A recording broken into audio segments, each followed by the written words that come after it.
Good afternoon सभी को, very good afternoon. कैसे हैं आप सभी? चलिए, तो एक बार जल्दी से बताएंगे, ऑडिबल, विजिबल, परफेक्ट, सभी को आवाज आ रही है?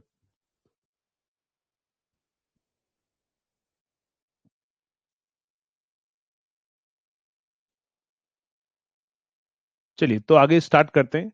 कल हमने कौन सा चैप्टर स्टार्ट किया था? आई थिंक मेरे हिसाब से हमने कल फ्यूज स्टार्ट किया था, राइट?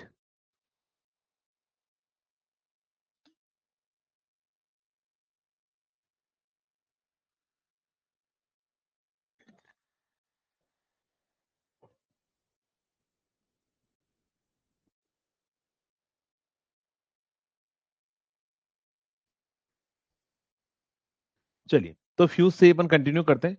तो हमारा जो टॉपिक चल रहा था वो था हमारे पास में फ्यूज।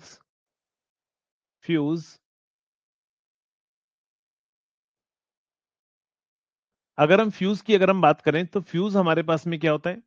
मैंने आपको बोला था करंट इंटरप्टिंग हमारे पास में डिवाइस होती है फ्यूज। और फ्यूज के अंदर अगर हम बात करते हैं हमारे पास में, तो मैंने आपको कुछ लिखा दिया था, कुछ पॉइंट लिखाए थे। करंट रेटिंग ऑफ फ्यूज मैंने आपको लिखाया था।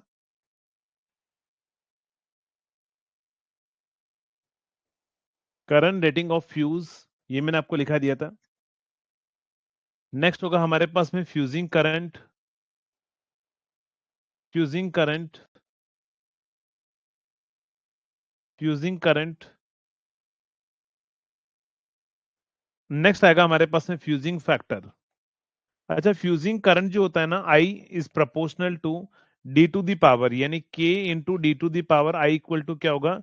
के into d to the power. आपको एक्स पूछेगा, बताओ एक्स की वैल्यू क्या होती है? जल्दी से आप मुझे बताएंगे, यहां पर एक्स की वैल्यू क्या होती है फ्यूजिंग करंट के अंदर? ऐसा भी क्वेश्चन आपको बता देगा। हाँ, इंपॉर्टेंट डेफिनेशन से पढ़ रहे हैं अपन। चलिए, तो आई इज इक्वल टू के टू दी पावर कितना होगा? 3/2 होगा। Very good. यहां पर क्या होगा? डी टू दी पावर कितना हो जाएगा? 3/2 हमारे पास में हो जाएगा। ये फ्यूजिंग करंट होगा। फ्यूजिंग करंट किसके ऊपर डिपेंड करता है? फ्यूजिंग करंट किस किस पर डिपेंड करता है, जल्दी से बताओ। फ्यूजिंग करंट किस पर डिपेंड करेगा? तो यहां पर डी क्या है, ध्यान रखना, डी यहां पर डायमीटर है। डी यहां पर क्या है? डायमीटर है। डी यहां पर क्या है हमारे पास में? डायमीटर है। तो फ्यूजिंग करंट जो है वो किस पर डिपेंड करेगा? डायमीटर के ऊपर हमारे पास में डिपेंड करेगा। कोई नहीं डियर, अभी तो स्टार्ट हुआ है ना। ये हमारे पास में क्या है? डी यहां पर क्या होता है? डायमीटर हमारे पास में होता है, इस चीज का ध्यान रखिएगा। नेक्स्ट अगर हम बात करें इसके अंदर, फ्यूजिंग करंट के अंदर जो है, नेक्स्ट होगा हमारे पास में फ्यूजिंग फैक्टर। फ्यूजिंग फैक्टर, तो फ्यूजिंग फैक्टर क्या होता है हमारे पास में? फ्यूजिंग फैक्टर हमारे पास में होता है, वो होगा fusing current divide by current rating of fuse. क्या होगा हमारे पास में? Fusing current divide by, fusing current divide by क्या होगा हमारे पास में? Current rating of fuse. Current rating of fuse, current rating of fuse. तो फ्यूजिंग फैक्टर जो होता है वो minimum fusing current divide by हमारे पास में करंट रेटिंग ऑफ फ्यूज का रेशियो होता है ना। फ्यूजिंग फैक्टर की जो वैल्यू होती है ना, इसकी वैल्यू 1.9 से लेकर 2 तक होती है। इन जनरली अगर हम बात करें 1.9 से लेकर 2 तक होती है, लेकिन इसकी वैल्यू 1.45 किसके लिए होती है बताओ? कार्ट्रिज फ्यूज के लिए। किसके लिए, ध्यान रखना, कार्ट्रिज फ्यूज के लिए हमारे पास में होती है। कार्ट्रिज फ्यूज के लिए 1.45 होती है। और नॉर्मल हमारे पास में रिवायरेबल फ्यूज के लिए जो है वो हमारे पास में क्या होगी? वो हमारे पास में रहेगा ग्रेटर देन 1 होता है, करेक्ट। बट ये एग्जैक्ट वैल्यू आपको याद रखना है ना। तो कार्ट्रिज फ्यूज और साथ में क्या होगा? ये हमारे पास में क्या होगा? रिवायरेबल फ्यूज के लिए होगा।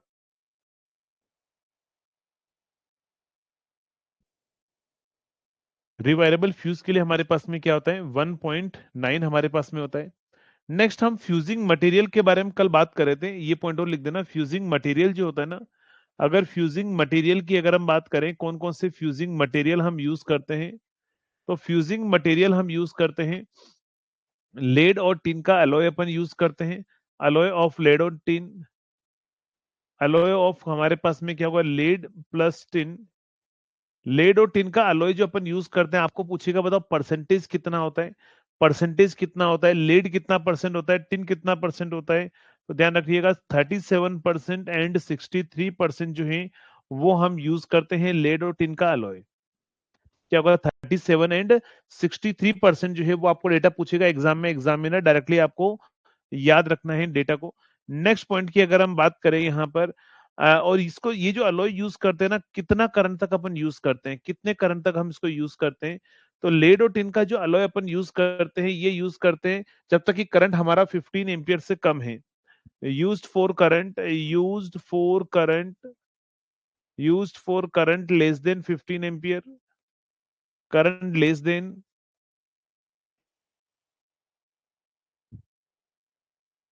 15 एम्पियर। लेकिन अगर मान लो करंट हमारे पास में बियॉन्ड 15 एम्पियर है, current beyond 15 ampere, current beyond 15 ampere, अगर 15 एम्पियर से ज्यादा करंट होता है तो उसके लिए हम फ्यूज वायर मटेरियल कौन सा यूज करते हैं?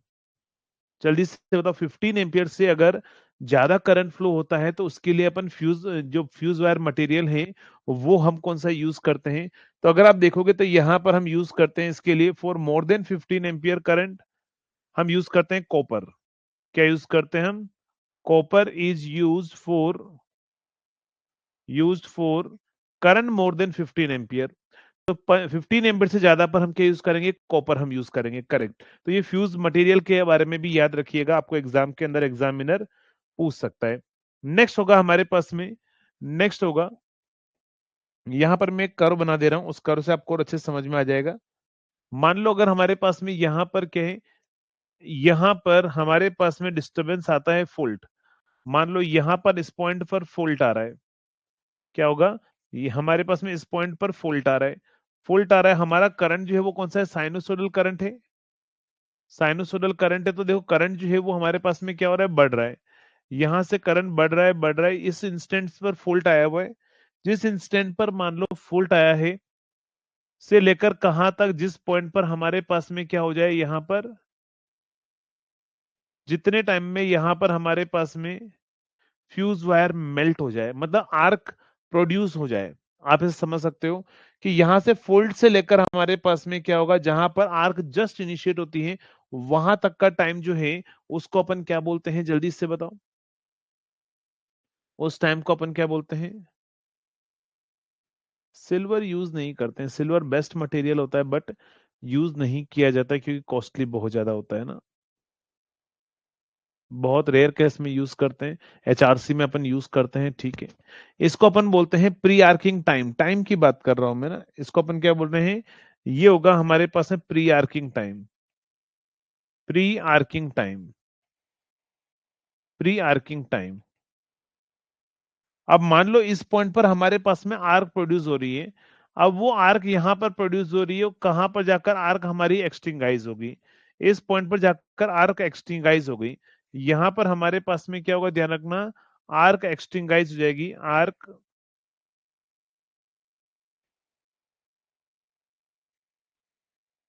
एक्सटिंगाइज हमारे पास में होगी। अगर आर्क एक्सटिंगाइज हमारे पास में होगी मतलब आर्क बुझ जाएगी, तो इसको ध्यान रखना, ये तो प्री आर्किंग टाइम होता है लेकिन ये होता है आर्किंग टाइम। ये क्या होता है हमारे पास में? Arcing time, arcing time, arcing time. ये क्या होता है हमारे पास में? Arcing time. ये पॉइंट जो होता है ना, ये क्या होता है? ये होता है कट ऑफ करंट। ये क्या होता है हमारे पास में? कट ऑफ करंट होता है। ये क्या होता है? कट ऑफ करंट हमारे पास में होता है। और ये जो करंट है ये क्या होता है? Prospective current. ये क्या होता है? Prospective current, prospective current. तो आप मुझे बताएंगे कट ऑफ करंट क्या होता है? कट ऑफ करंट क्या होता है एक बार जल्दी से बताओ। कट ऑफ करंट क्या होता है?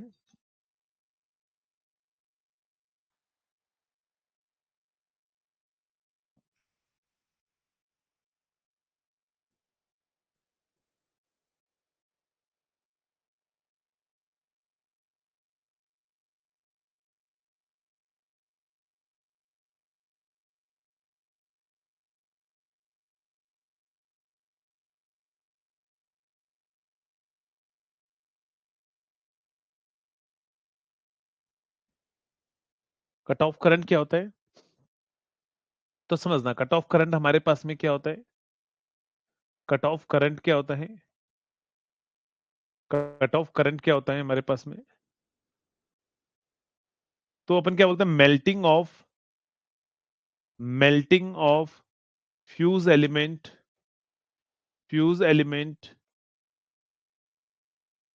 Before melting of fuse element before the current reaches to before the current reaches to prospective peak prospective peak prospective peak is called cutoff the current the current at which cutoff occur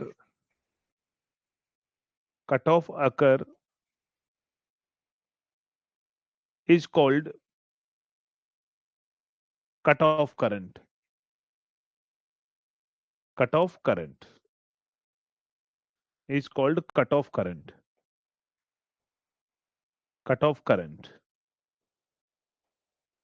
इसको अपन क्या बोलते हैं, इसको अपन बोलते हैं cut off current. ठीक है, तो ध्यान रखिएगा कट ऑफ करंट क्या होता है हमारे पास में। कट ऑफ करंट क्या होता है, जैसे आपके पास में करंट इंक्रीज हो रहा है प्रोस्पेक्टिव पीक, ये पीक वैल्यू ऑफ करंट यहां पर हमारे पास में है, लेकिन उससे पहले ही हमारा फ्यूज वायर मेल्ट हो जाता है।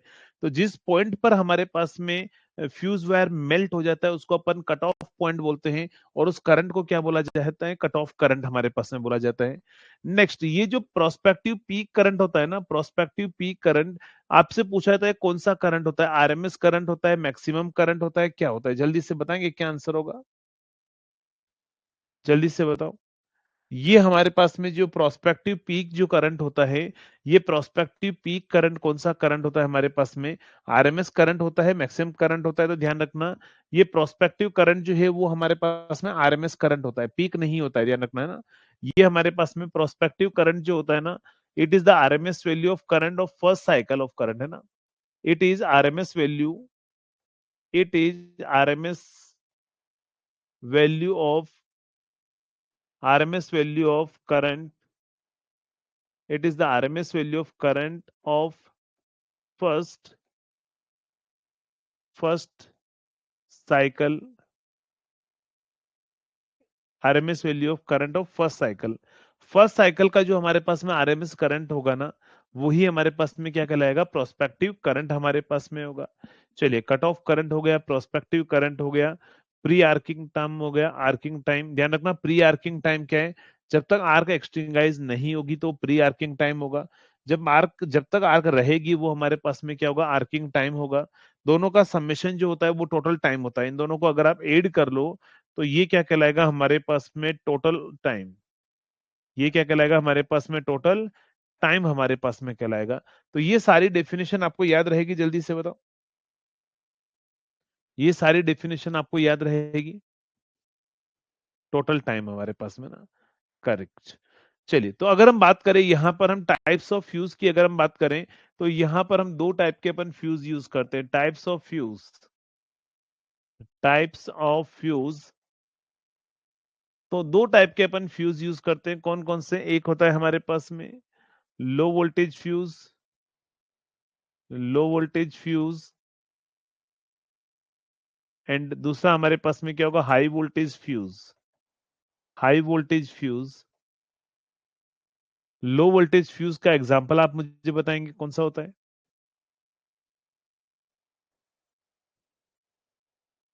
लो वोल्टेज फ्यूज के एग्जांपल आप मुझे बताएंगे क्या होते हैं। Low voltage and high voltage fuse में, लो वोल्टेज फ्यूज क्या होता है ध्यान रखिएगा। तो लो वोल्टेज फ्यूज वो कौन कौन से होते हैं, एक तो हमारे पास में होता है रिवायरेबल फ्यूज, जिसको आप किटकेट फ्यूज भी बोलते हैं। किटकेट आपने चॉकलेट देखी होगी ना, वो भी बोला जाता है उसको। आपके घर पर जो लगा होता है ना पोस्टलिन बेस, आपने देखा होगा आपके घर पर लगा होता है, खेत पर लगा होता है, वो रिवायरेबल फ्यूज होता है, वो किटकेट फ्यूज हमारे पास में लो वोल्टेज फ्यूज में आता है। एक और कौन सा होता है जल्दी से बताओ, एक और कौन सा होता है, एचआरसी फ्यूज। क्या होता है हमारे पास में, कार्ट्रेज या एचआरसी फ्यूज। क्या होगा हमारे पास में, एचआरसी फ्यूज हमारे पास में जो है नहीं, हाई वोल्टेज फ्यूज के अंदर एचआरसी फ्यूज अलग होते हैं, हाई वोल्टेज फ्यूज दोनों अलग होते हैं ना। एचआरसी हाई वोल्टेज फ्यूज के नाम बताओ चलिए। हाई वोल्टेज फ्यूज कौन कौन से होते हैं उसके नाम बताएंगे आप मुझे?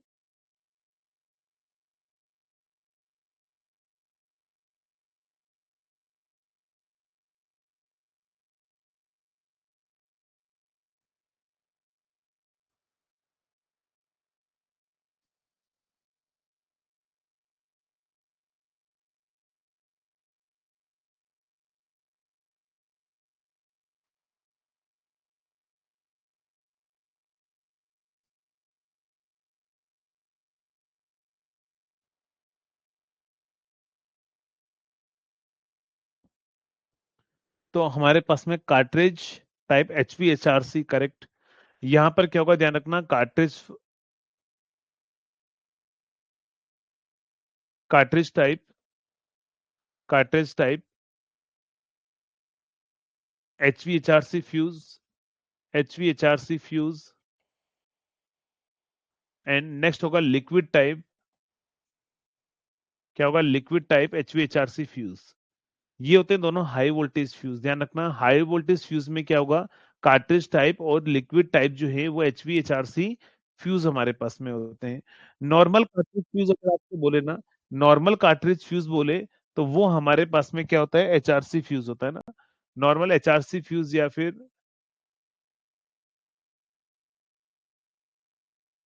कार्ट्रिज फ्यूज भी आप इसको बोल सकते हो ना। टोटली इनक्लोज्ड ये कौन से होते हैं ध्यान रखना, टोटली इनक्लोज्ड हमारे पास में जो है वो कार्ट्रिज फ्यूज होते हैं हमारे पास में। ये हमारे पास में क्या होते हैं, सेमी इनक्लोज्ड में आते हैं। तो अगर हम बात करें रिवायरेबल फ्यूज, जो आपने देखा होगा आपके घर पर यूज करते हो आप, पोर्सलिन बेस हम यूज करते हैं, इसी को किटकिट फ्यूज भी बोला जाता है। हाँ, नेक्स्ट अगर हम बात करें HRC फ्यूज से, यहां से सबसे ज्यादा क्वेश्चन पूछे गए हैं। ध्यान रखना HRC फ्यूज से आपको एग्जामिनर सबसे ज्यादा क्वेश्चन पूछता है। तो मैं आपको उसका डायग्राम दिखा देता हूँ, HRC फ्यूज का डायग्राम क्या होता है, तो उससे क्या होगा आपको समझने में आसानी रहेगी। चलिए,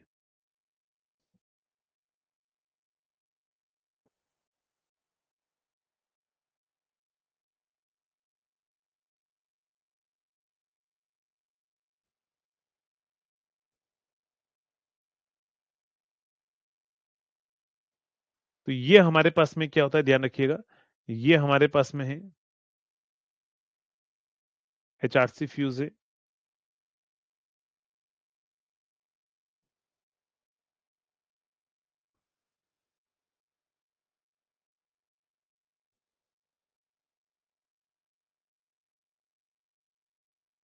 ये है HRC फ्यूज।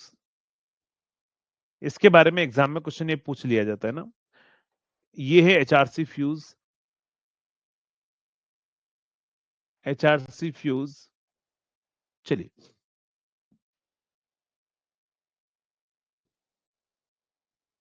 चलिए बताते हैं। ये हमारे पास में क्या है, HRC फ्यूज हमारे पास में। HRC फ्यूज में आपको ये पूछेगा, इसको अपन बोलते हैं एंड केप। एंड केप किसकी बनाते हैं, तो ध्यान रखना, हम एंड प्लेट अपन बोल सकते हैं, एंड केप बोल सकते हैं। एंड प्लेट किसकी बनाते हैं, हम ब्रास की बनाते हैं। तो पहला इंपॉर्टेंट पॉइंट तो यही है कि ये हमारे पास में किसकी बनी होती है, जो एंड प्लेट होती है वो किसकी बनी होती है, ब्रास की बनी होती है। नेक्स्ट अगर हम बात करें, यहां पर अपन क्वार्ट्ज अपन फिल करके रखते हैं, क्वार्ट्ज फिलिंग पाउडर। ये जो फिलिंग पाउडर है ना, ये क्वार्ट्ज हमारे पास में होता है, क्वार्ट्ज। तो ये जो क्वार्ट्ज है क्या काम करता है, फिलिंग पाउडर का काम क्या होता है, तो फिलिंग पाउडर जो है वो क्या काम करता है, एक तो हीट को भी एब्जॉर्ब करता है, और साथ में हमारे पास में क्या काम करता है, जल्दी से बताओ। एक तो हमारे पास में हीट को एब्जॉर्ब भी करता है, और साथ में क्या काम करता है, क्वार्ट्ज का काम क्या होता है, फायर एक्सटिंगाइज आर्क एक्सटिंगाइजर का भी काम करता है, आर्क को इंटरप्ट करने का काम करता है। चलिए, वेरी गुड। और ऑक्सीडेशन से भी बचाता है, एकदम सही है। यहां पर क्या करता है हमारे पास में, क्वाड जो है वो हमारे पास में क्या काम करेगा, एक तो आर्क एक्सटिंगाइजर का काम करेगा, आर्क एक्सटिंगाइजर, आर्क एक्सटिंगाइजर का काम करेगा हमारे पास में, साथ में ऑक्सीडेशन से भी बचाएगा। किसको ध्यान रखना, फ्यूज वायर को है ना, ऑक्सीडेशन से भी हमारे पास में बचाने का काम करता है। ये जो फ्यूज वायर है किसका, फ्यूज एलिमेंट किसका बनाते हैं हम यहाँ पर, सिल्वर का बनाते हैं। लेकिन ध्यान रखना सिल्वर जो हम बनाते हैं उसमें बीच बीच में हम यहाँ पर जॉइंट अपन यूज करते हैं, ये टिन जॉइंट होते हैं। ये क्या होते हैं, ध्यान रखना टिन जॉइंट अपन यूज करते हैं, टिन जॉइंट हम यूज करते हैं, टिन जॉइंट हम यूज करते हैं। हम सिल्वर यूज करते हैं एज ए फ्यूज वायर यहाँ पर, बट साथ में यहाँ पर टिन जॉइंट यूज किया जाता है। ये टिन जॉइंट क्यों यूज करते हैं, ध्यान रखना।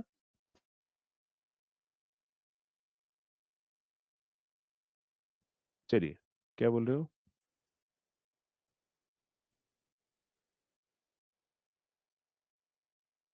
वो जुकाम इसलिए आंख में दर्द हो रहा है सुबह से, कोई दिक्कत नहीं दी है। पहले हेल्थ जरूरी होती है, पहले हेल्थ जरूरी होती है। और बाकी डायलॉग तो आपने सुना होगा कि बुखार और ठंड को जितना फील करो ना, बीमारी और ठंड को जितना फील करो उतनी ज्यादा लगती है हमारे पास में। बुखार तो, जुकाम तो मुझे भी हो रखा है, मुझे भी 2 दिन से 3 दिन से जुकाम हो रखा है, गले में पेन है। बट उसका क्या है, टेंशन आता रहता है, जुकाम होता रहता है। तो फील करोगे तो उतना ही ज्यादा लगेगा। अगर मान लो मैं भी अगर अभी आराम करने बैठ जाऊं ना, तो फिर मुझे बुखार सा आ जाएगा। जुकाम है, नॉर्मल है, 3 दिन में सही हो जाता है, उसके पीछे अपने को टेंशन नहीं लेना है ना। चलिए, हाँ डेफिनेटली। यहाँ टिन जॉइंट अपन क्यों यूज करते हैं, ताकि हमारे पास में क्या, एक्चुअली टिन का जो मेल्टिंग पॉइंट होता है ना, टिल का मेल्टिंग पॉइंट जो होता है वो हमारे पास में एज कम्पेयर टू सिल्वर के कंपैरिजन में मेल्टिंग पॉइंट लो होता है। तो क्या होगा, अगर कोई डिस्टरबेंस आएगा ना, तो पहले हमारे पास में क्या होगा, ये टिन जॉइंट मेल्ट हो जाएंगे, और ये मेल्ट हो जाएंगे तो वायर नीचे ब्रेक होकर नीचे गिर जाएगा। और हमारे पास में क्या होगा, यहाँ पर जो है वो फोल्टी सेक्शन है वो हमारा रिमूव हो जाएगा ना। फोल्टी सेक्शन जो है वो हमारे पास में क्या होगा, रिमूव हो जाएगा। तो यहाँ पर हमारा फ्यूज वायर मेल्ट ना हो, फ्यूज वायर को मेल्ट होने से बचाने के लिए हम क्या करते हैं, हम इस पार्ट को यहाँ से हटा देते हैं ना, हम इस पार्ट को यहाँ से हटा देते हैं, रिमूव कर, मतलब टिन जॉइंट यूज करते हैं ताकि वो रिमूव हो जाए, हमारा फ्यूज वायर मेल्ट ना हो। तो ये सारी चीजें आपको एग्जाम के अंदर क्वेश्चन पूछी जाएगी कि एंड प्लेट किसकी बनाते हैं, क्वाड जो फिलिंग पाउडर है वो क्या क्या काम करता है, हम बीच में कौन सा मटेरियल जॉइंट के लिए यूज करते हैं, टिन यूज करते हैं, क्यों यूज करते हैं, ताकि हमारा सिल्वर का जो वायर है वो मेल्ट ना हो हमारे पास में।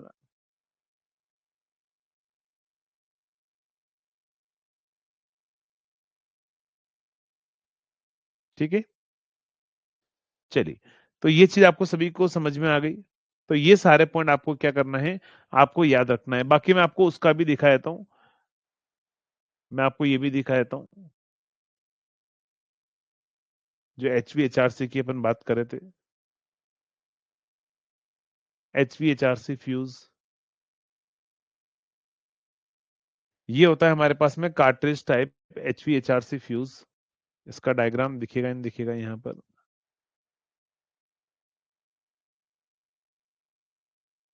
चलो उनका डायग्राम देखना है, इसमें तो नहीं है, मैं आपको दिखा देता हूँ यहाँ पर कार्ट्रिज टाइप HVHRC फ्यूज क्या होता है। चलिए 1 मिनट वेट कीजिए, मैं आपको डायग्राम दिखा देता हूँ। कार्ट्रिज टाइप तो वही था, एचवी लिक्विड टाइप HVHRC जो है वो मैं आपको दिखाता हूँ, लिक्विड टाइप HVHRC फ्यूज क्या होता है।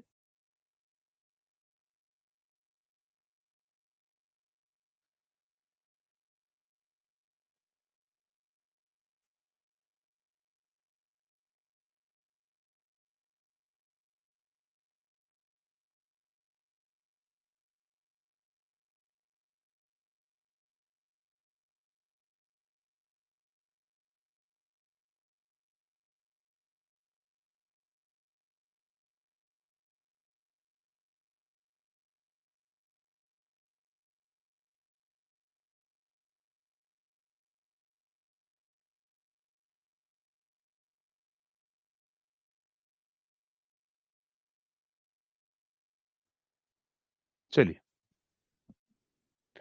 तो ये हमारे पास में जो फोटो है, ये है लिक्विड टाइप HVHRC फ्यूज का डायग्राम है। लिक्विड टाइप HVHRC का डायग्राम हमारे पास में है यहाँ पर। ये ध्यान रखना है किसका डायग्राम है, ये है लिक्विड टाइप HVHRC फ्यूज का डायग्राम है। लिक्विड टाइप HVHRC फ्यूज जो होता है ना हमारे पास में, यहां पर अपन क्या करते हैं, ग्लास ट्यूब अपन यूज करते हैं। ये देखो ये ग्लास ट्यूब है। इस ग्लास ट्यूब के अंदर एग्जाम में क्वेश्चन ये पूछा हुआ एक दो बार कि लिक्विड टाइप HVHRC फ्यूज के अंदर, ग्लास के अंदर हम क्या फिल करके रखते हैं, जल्दी से बताओ क्या फिल करते हैं ग्लास के अंदर हम, जल्दी से बताओ ग्लास के अंदर हम क्या फिल करके रखते हैं।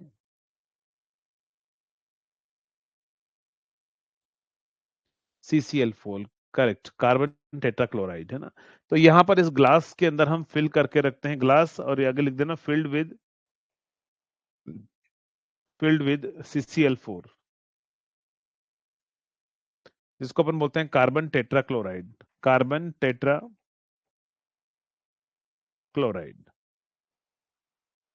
तो कार्बन टेट्राक्लोराइड जो है वो हम इसके अंदर फिल करके रखते हैं, ये वर्ड जरूर याद रखना।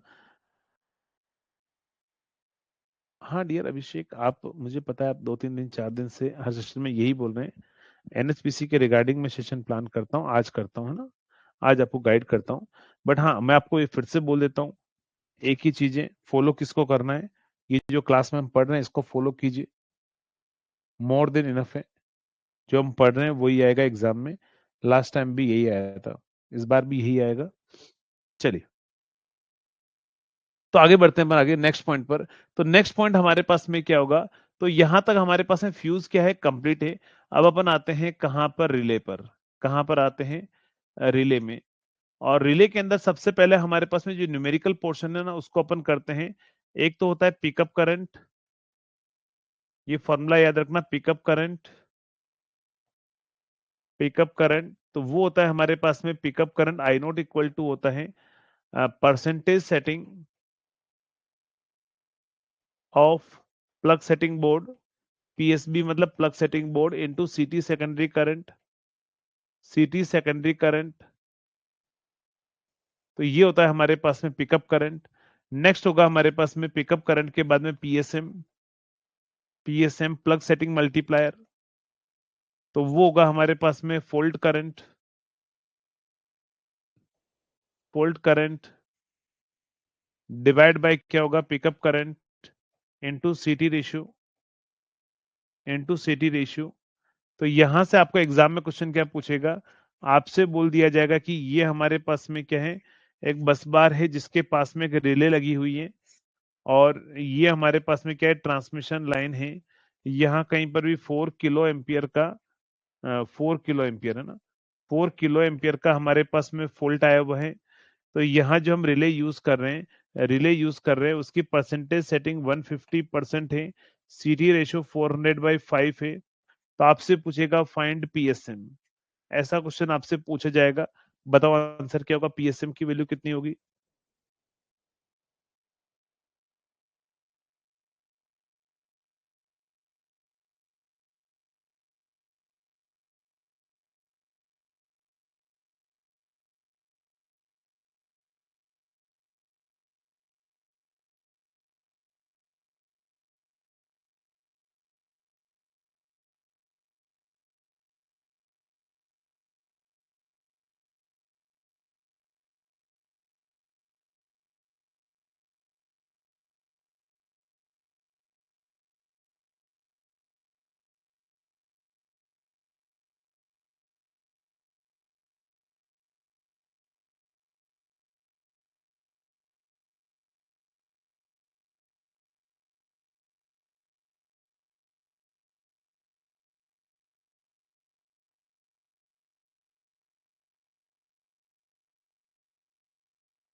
क्या आंसर आ रहा है?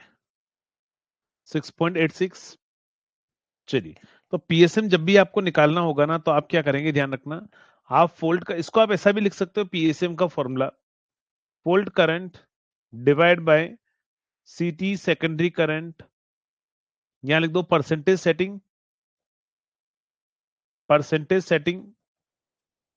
इनटू क्या होगा, सीटी प्राइमरी करंट, सीटी प्राइमरी करंट। तो ये जल्दी आंसर आपको दे देगा। फोल्ड करंट कितना है, 4000 है। परसेंटेज सेटिंग कितनी है, 1.5 है। सीटी का प्राइमरी का करंट कितना है, ये प्राइमरी करंट होता है 400 है। तो आप इसको सॉल्व कर लीजिए, 10, तो यानी कि 100 डिवाइड बाय 15, यानी कि कितना आएगा हमारे पास में, 20 डिवाइड बाय 3, 6.67 हमारा आंसर आएगा। क्या आंसर आएगा, 6.67 जो है वो हमारा आंसर रहेगा। तो इस तरीके से आप पीएसएम निकाल सकते हैं। नेक्स्ट हमारे पास में क्या होगा, अगला थर्ड फॉर्मूला हमारे पास में रहेगा time of operation of relay. Time of operation of relay, operation of relay, time of operation of relay जो होता है ना, वो क्या होगा, ध्यान रखिएगा। Time of operation of relay जो है वो हमारे पास में होगा, पहला अगर हम बात करें time of operation of relay, तो वो फॉर्मूला होगा हमारे पास में, टी जो होगा time of operation of relay, वो होगा टीएमएस। टीएमएस मतलब क्या होगा, टाइम मल्टीप्लायर सेटिंग इनटू हमारे पास में क्या होगा, time calculated from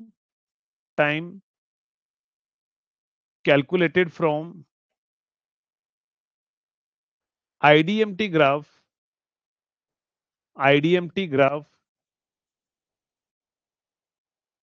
IDMT graph और IDMT table, IDMT table corresponding to PSM,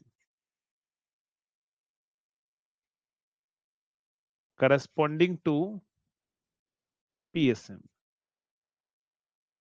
ठीक है, तो यहां पर क्या होगा हमारे पास में, time calculated from IDMT graph और IDMT table corresponding to PSM. ये फॉर्मूला ही आपको बहुत बार पूछ लिया जाता है। इसके ऊपर न्यूमेरिकल अभी तक पूछा नहीं है, लेकिन पूछ सकता है, तो मैं आपको दे देता हूं।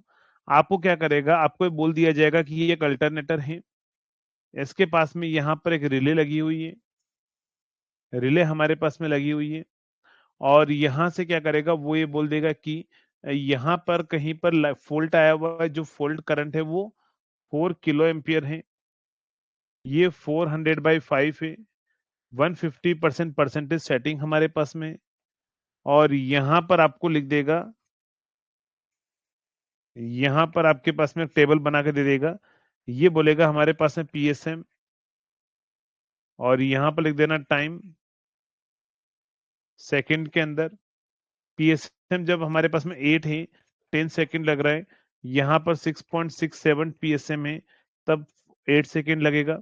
नेक्स्ट हमारे पास में क्या होगा, 5 है, तब 4 सेकंड लगेगा, 4 सेकंड। ऐसा आपको दे दिया जाएगा।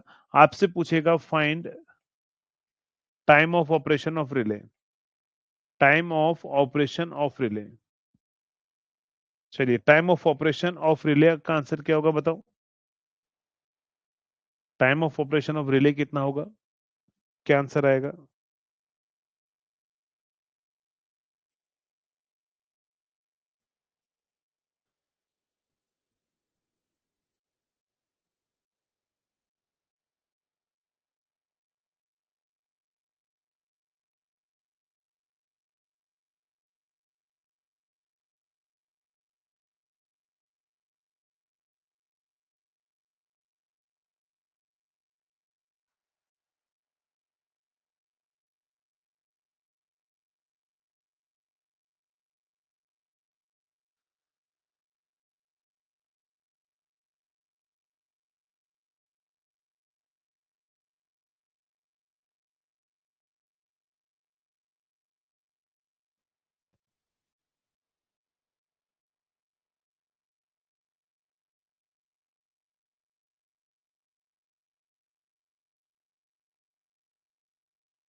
चलिए क्या आंसर आ रहा है?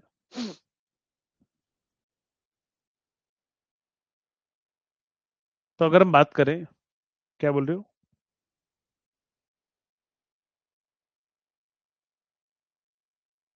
अच्छा, टीएमएस नहीं दे रखा है मैंने ना, टीएमएस और होगा। Let TMS equal to, TMS equal to जो है वो हमारे पास में कितना है? टीएमएस हमारे पास में कितना है? 2 है। टीएमएस कितना है हमारे पास में? 2 है। या 0.2 कर देना, टीएमएस इतना नहीं होगा, 0.2 कर दो। टीएमएस 0.2 है। बताओ क्या आंसर आएगा? टीएमएस 0.2 हमारे पास में है।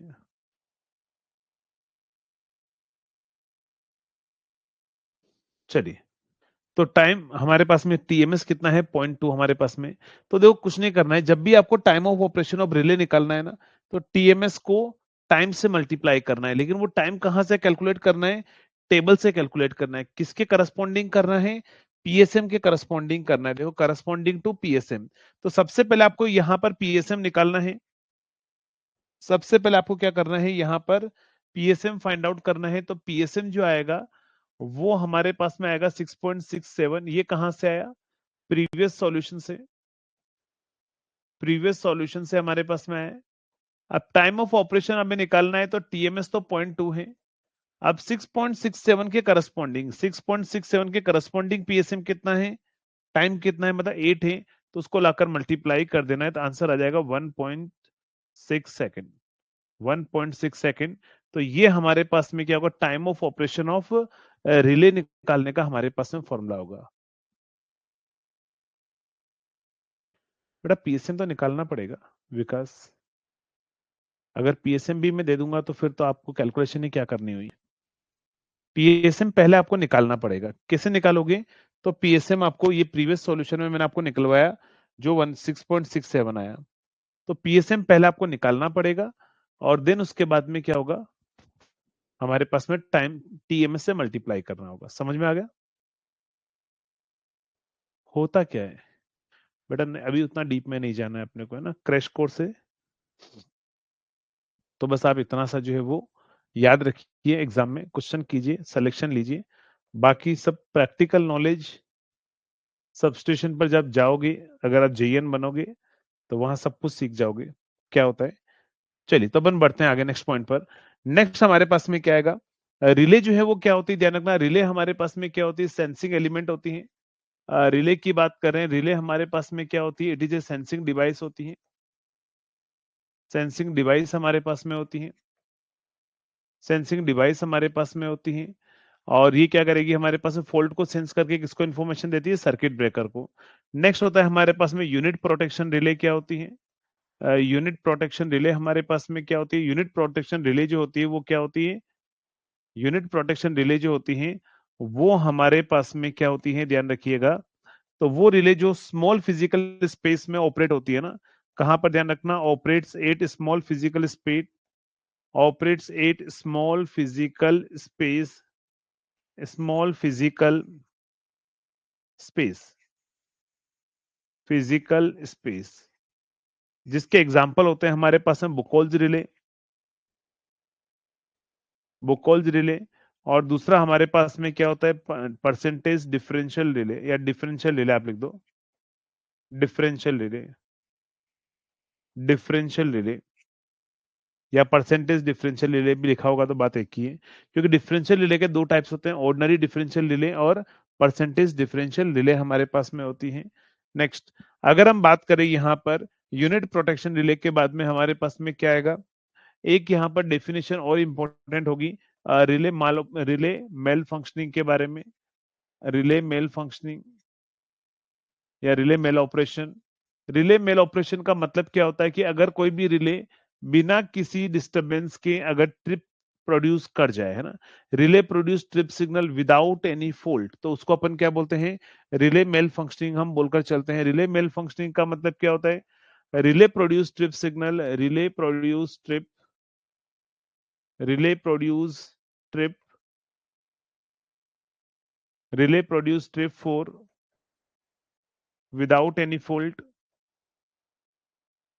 without any fault, then it is called relay produced trip without any fault is called relay maloperation.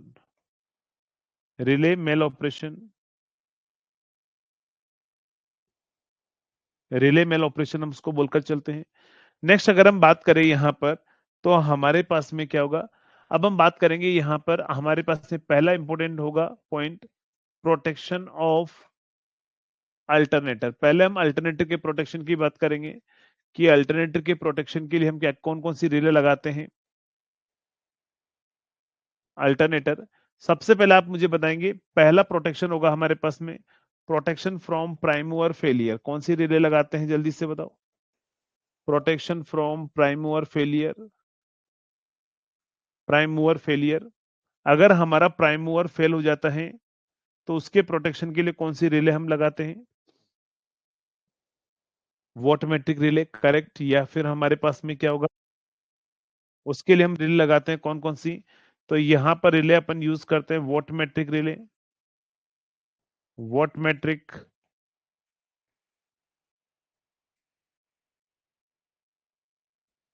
Reverse power relay, reverse power relay, या फिर क्या होगा डायरेक्शनल रिले। डायरेक्शनल रिले, अगर प्राइम मूवर फेल हो जाए तो अल्टरनेटर किसकी तरह काम करने लग जाता है, जल्दी से बताओ। जब प्राइम मूवर फेल हो जाए तो अल्टरनेटर किसकी तरह काम करने लग जाता है। इंडक्शन मोटर, सिंक्रोनस मोटर हमारे पास में, या फिर हमारे पास में अल्टरनेटर की तरह ही काम करेगा, या इंडक्शन जनरेटर की तरह काम करेगा। तो प्राइम मूवर फेल होता है तो when prime mover fail, prime mover fails, alternator start works, alternator start works, works as a synchronous motor. किसकी तरह काम करता है, सिंक्रोनस मोटर, क्योंकि एक्टिव पावर तो वो हमेशा एब्जॉर्ब करेगा ही करेगा। एक्टिव पावर हमारे पास में क्या करेगा, सॉरी, प्राइम मूवर फेल हो रहा है ना, प्राइम मूवर फेल हो रहा है तो एक्टिव पावर तो एब्जॉर्ब करेगा, हाँ ठीक है, सिंक्रोनस मोटर की तरह काम करेगा। ओवर एक्साइटेड, इंडक्शन जनरेटर नहीं है, ओवर एक्साइटेड। अगर प्राइम मूवर फेल होता है तो वो इंडक्शन मोटर, सिंक्रोनस मोटर मतलब सिंक्रोनस मोटर, और कौन सी हमारे पास में ओवर एक्साइटेड है।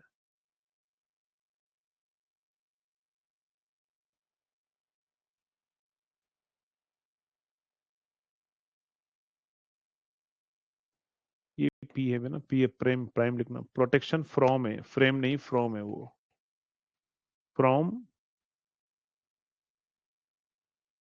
Prime mover failure. ठीक है, protection from prime mover failure, from prime अगर अलग से लिख दो, प्राइम मूवर फेलियर है ना।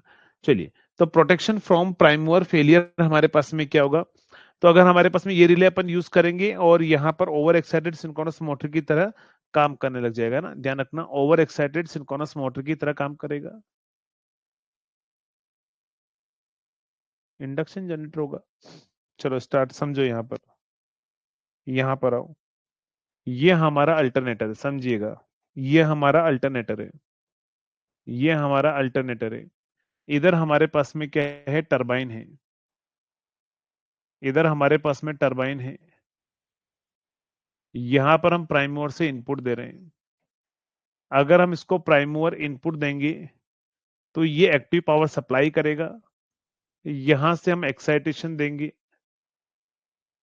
हम एक्साइटेशन देंगे, एक्साइटेशन देंगे, ये रिएक्टिव पावर क्या करेगा, सप्लाई करेगा। यहां इधर एग्जिस्टिंग अल्टरनेटर हमारे पास में रहेगा। जब हमारे पास में ये फेल हो जाएगा तो ये एक्टिव पावर तो एब्जॉर्ब करने लग जाएगा, एक्टिव पावर एब्जॉर्ब करेगा लेकिन रिएक्टिव पावर अभी भी सप्लाई करेगा। अब आप मुझे बताओ क्या ये इंडक्शन जनरेटर करता है, जल्दी से बताओ, इंडक्शन जनरेटर ऐसा काम करता है क्या।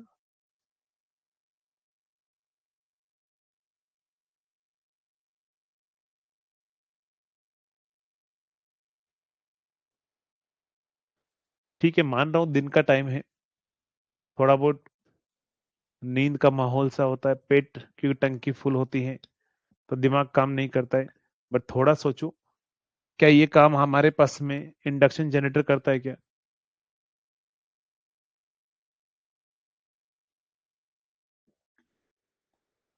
इसीलिए क्या करना है, थोड़ी थोड़ी देर में पानी पीते रहना, उसे नींद नहीं आएगी ना। चलिए, तो आपका आंसर जो है सही है ना, ये सिंक्रोनस मोटर की तरह काम करने लग जाता है ओवर एक्साइटेड। लेकिन हाँ, अगर हम बात करें protection from the excitation failure, किससे बात करेंगे हम? Protection from excitation failure, protection from excitation failure, protection from excitation failure, protection from excitation failure, protection from excitation failure. चलिए, अगर हम एक्साइटेशन फेलियर की अगर हम बात करें, एक्साइटेशन फेलियर से प्रोटेक्शन का काम कौन करेगा? तो हमारे पास में जब एक्साइटेशन फेलियर होता है ना, तो उसके प्रोटेक्शन के लिए अपन ऑफसेट मोहर रिले लगाते हैं ना, ऑफसेट मोहर रिले, ऑफसेट मोहर रिले। और जब हमारे पास में एक्साइटेशन फेल होता है, when excitation fail, when excitation fail, when excitation fail, क्या होगा हमारे पास में? Alternator works as an induction generator, alternator works as an induction generator, alternator induction generator की तरह काम करने लग जाता है, इंडक्शन जनरेटर। नेक्स्ट, नेक्स्ट हमारे पास में क्या होगा? थर्ड हमारे पास में रहेगा, थर्ड, थर्ड क्या आएगा हमारे पास में? थर्ड हमारे पास में होगा protection from the prime mover, failure हो गया, एक्साइटेशन फेलियर, फेलियर हो चुका है। नेक्स्ट होगा हमारे पास में protection for, protection for, protection for phase two ground fault, phase two ground fault, phase two ground fault. अगर मान लो हमारे पास में जो है phase two ground fault in stator winding, and stator winding, stator पर कौन सी वाइंडिंग होती है ध्यान रखना, तो स्टेटर पर हमारे पास में जो है, स्टेटर पर जो हम वाइंडिंग यूज करते हैं वो आर्मेचर वाइंडिंग होता है। जल्दी से बताओ, इसके लिए अपन कौन सी रिले यूज करते हैं? तो इसके लिए अपन यूज करते हैं फेज टू ग्राउंड फॉल्ट के लिए रेस्ट्रिक्टेड अर्थ फॉल्ट रिले अपन यूज करते हैं। करेक्ट आंसर है Praveen, restricted earth fault relay अपन यूज करते हैं। Restrict, restricted earth fault relay, EF का मतलब earth fault relay, restricted earth fault relay अपन यूज करते हैं। नेक्स्ट, अगर हम बात करें अगले पॉइंट पर, protection for, protection for, protection for phase two phase fault, phase two phase fault, phase two phase fault. अगर दो फेज टू फेज फॉल्ट के बीच में फॉल्ट आता है थ्री फेज अल्टरनेटर के अंदर,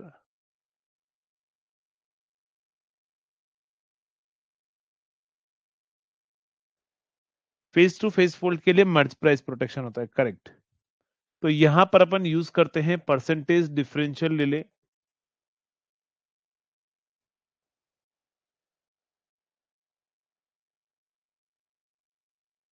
या फिर इसी का नाम होता है मर्ज प्राइस रिले, मर्ज प्राइस रिले। या इसी का एक और नाम होता है, कोई बताएगा? तीसरा नाम एक और होता है, तीसरा नाम क्या होता है? तीसरा नाम क्या होता है? Biased relay. Correct, biased relay भी अपन इसको बोलकर चलते हैं, बायस्ड रिले भी अपन इसको बोल के चलते हैं, बायस्ड रिले। चलिए, तो ये हमारे पास में क्या होगा? Protection from the phase two phase fault के लिए हम ये तीन रिले हम लगाते हैं यहां पर अल्टरनेटर के अंदर। Protection for rotor fault, protection for rotor fault, protection for rotor fault. Rotor fault के प्रोटेक्शन के लिए हम कौन सी रिले लगाते हैं? चलो जल्दी से बता, रोटर फोल्ट के प्रोटेक्शन के लिए हम कौन सी रिले लगाते हैं? तो उसके लिए अपन रिले जो लगाते हैं वो हमारे पास में होती है कौन सी, ध्यान रखिएगा, तो वो होगा सेंसिटिव अर्थ फोल्ट रिले, सेंसिटिव अर्थ फोल्ट रिले,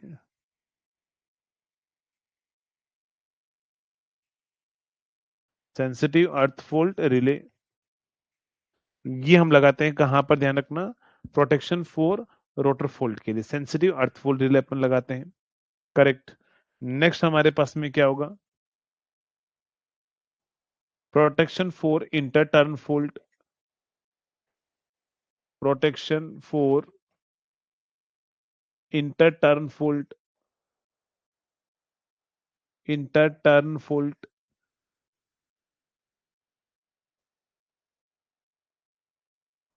चलिए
चलिए नेक्स्ट आगे बढ़ते हैं।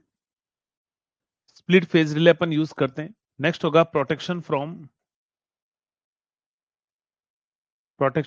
ओवर स्पीड, ओवर स्पीड के प्रोटेक्शन के लिए हम क्या यूज करते हैं?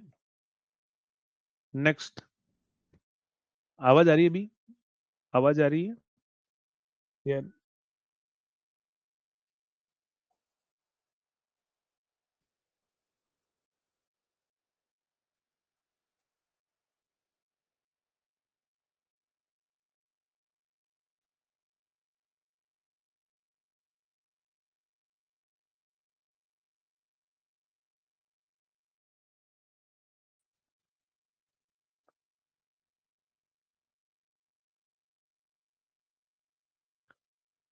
अच्छा आवाज आ रही है तो फिर क्यों उसको साउंड प्रेस कर रहे हो यार?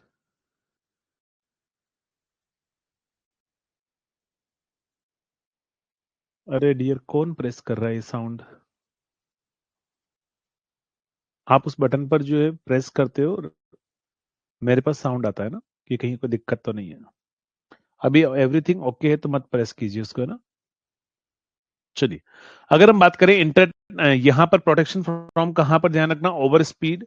ओवर स्पीड के प्रोटेक्शन के लिए अपन यूज करते हैं फ्लाईबॉल गवर्नर। क्या यूज करते हैं अपन उसके लिए? फ्लाईबॉल गवर्नर,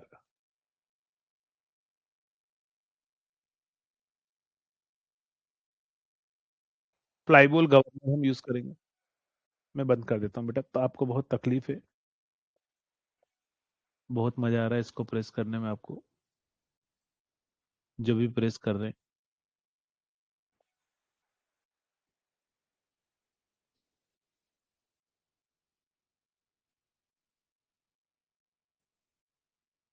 चलो, अब आप खुश, हैप्पी। चलिए, आप अपनी नींद भगाने के लिए इसी बटन को प्रेस करते हो क्या? नींद आ रही है तो सो जाओ यार, कोई दिक्कत नहीं है, उस पर प्रेस मत करो बार बार, डिस्टरबेंस होता है ना। चलिए, फ्लाईबॉल गवर्नर हमारे पास में होगा ओवर स्पीड के प्रोटेक्शन के लिए। नेक्स्ट हमारे पास में होगा, ओवर स्पीड हमारा हो चुका है, ठीक है, अल्टरनेटिव के प्रोटेक्शन हो चुके हैं।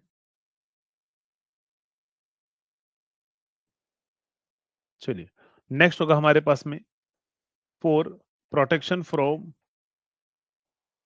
प्रोटेक्शन फ्रॉम, प्रोटेक्शन फ्रॉम, या थर्मल प्रोटेक्शन, इसे लिख दो, थर्मल प्रोटेक्शन के लिए, थर्मल प्रोटेक्शन के लिए, थर्मल प्रोटेक्शन के लिए क्या यूज करते हैं जल्दी से बताओ? थर्मल प्रोटेक्शन के लिए अपन क्या यूज करते हैं जल्दी से बताओ?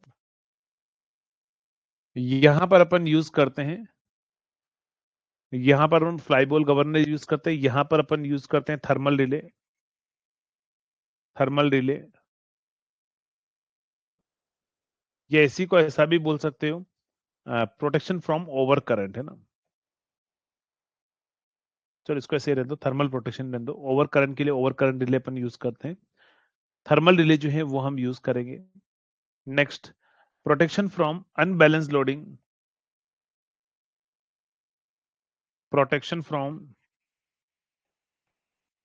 Unbalanced, unbalanced loading. चलिए, अनबैलेंस लोडिंग के प्रोटेक्शन के लिए अपन क्या यूज करते हैं? अनबैलेंस लोडिंग के प्रोटेक्शन के लिए अपन क्या यूज करते हैं? हम यूज करते हैं negative sequence relay, correct, negative sequence relay, negative sequence relay. चलो, यही होता है ना अल्टरनेटिव के प्रोटेक्शन के लिए, सारे यही होते हैं। और कोई पॉइंट अगर बच रहा हो तो बता दो। यही होते हैं सारे, एक बार कंफर्म कर लो।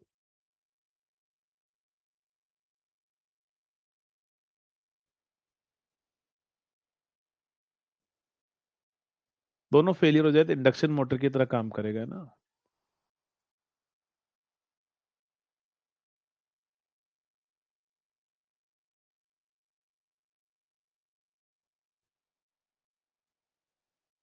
मुझे दिख जाता है, लेकिन एक्चुअली मुझे वहां पर जाकर फिर से चेक करना पड़ता है किसने हैंड रेज किया, तब तक वो हैंड रेज हटा देते हैं वापस, है ना।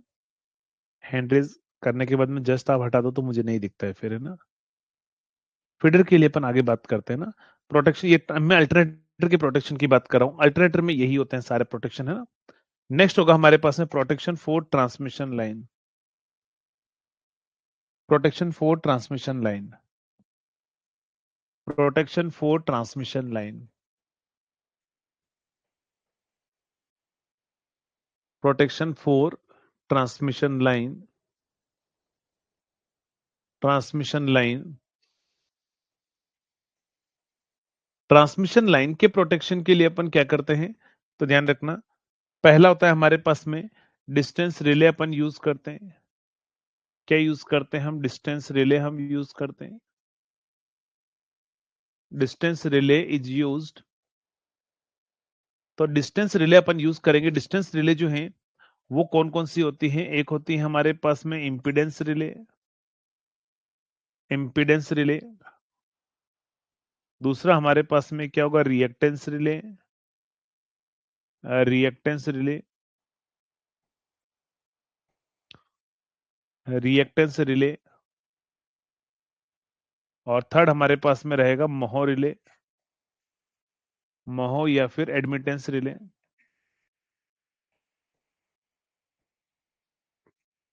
Admittance relay. तो ये हमारे पास में क्या होगी? रिले होगी, ध्यान रखना। इंपिडेंस, रिएक्टेंस और एडमिटेंस रिले हमारे पास में होगा। सबसे पहले अगर हम बात करें इंपिडेंस रिले के बारे में, इम्पीडेंस रिले के बारे में। इम्पीडेंस रिले, इम्पीडेंस रिले के अंदर ये जो यूनिवर्सल टॉर्क इक्वेशन होती है ना, T D is equal to K one into I square plus K two into V square plus K three into जो है V I cos of theta minus tau, V I cos of theta minus tau और minus K four. इसमें से आप मुझे बताएंगे कौन positive होता है, कौन नेगेटिव होता है और कौन जीरो होता है। ये लास्ट वाली टर्म जो है उसको तो अपन नेग्लेक्ट कर देते हैं ना, ये तो हम नेग्लेक्ट कर लेते हैं, नेग्लेक्ट। ध्यान रखिएगा ये इसमें इंपेडेंस रिले के अंदर K1 हमारे पास में पॉजिटिव होता है, K2 हमारे पास में, ये वी स्क्वायर है ना, K2 हमारे पास में नेगेटिव होता है और K3 जीरो होता है यहाँ पर। तो यहाँ डिफ्लेक्टिंग टॉर्क की इक्वेशन आपसे डायरेक्टली पूछेगा तो K1 into I square minus K2 into V square कर देना, तो ये होगा हमारा डिफ्लेक्टिंग टॉर्क, ये होगा हमारा डिफ्लेक्टिंग टॉर्क। नेक्स्ट, अगर हम बात करें डिफ्लेक्टिंग टॉर्क के बाद में इसका एक और नाम क्या होता है, इसका एक और नाम होता है voltage restraint directional over current delay ना, voltage restraint over current delay. तो यहां लिख देना voltage restraint, voltage restraint over current delay, over current delay, voltage restraint over current relay हमारे पास में इसका नाम होता है। नेक्स्ट, नेक्स्ट, नेक्स्ट यहां पर जो है हमारे पास में क्या होगा, ध्यान रखना, Z F less than Z L पर क्या होगा, ट्रिप होता है। Z F less than Z L पर हमारे पास में क्या होता है, ट्रिप होता है। और इसका जो लोकस होता है वो क्या होगा, इसका लोकस क्या होता है, इसका जो लोकस है वो सर्कल होता है।